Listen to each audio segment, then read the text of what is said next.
La deliberación ha sido difícil, la selección es realmente de un altísimo nivel. Hemos tenido una discusión amplia, relajada y al final ha sido por unanimidad.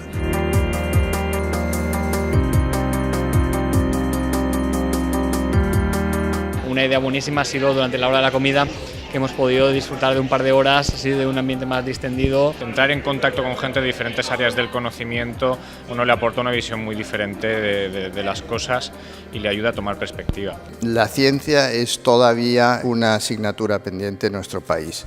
Necesitamos figuras que sean un poco un faro, que atraigan a los jóvenes para seguir este camino. El jurado del premio Fundación Princesa de Girona 2016, en la categoría Investigación Científica, ha decidido conceder el premio Fundación Princesa de Girona 2016 en la categoría de Investigación Científica a Silvia Osuna Oliveras, por su investigación enfocada al desarrollo de enzimas a la carta mediante química computacional para la síntesis y producción de fármacos.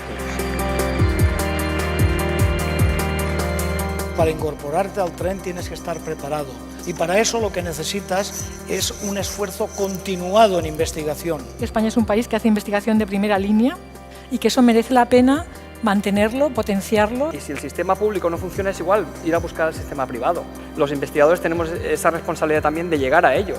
Accountability. Si te dan un dinero tienes que lograr unos resultados. Esta capacidad la tenemos que entrenar porque es lo que nos da la credibilidad de poder atraer dinero, empresas exteriores y ser competitivos.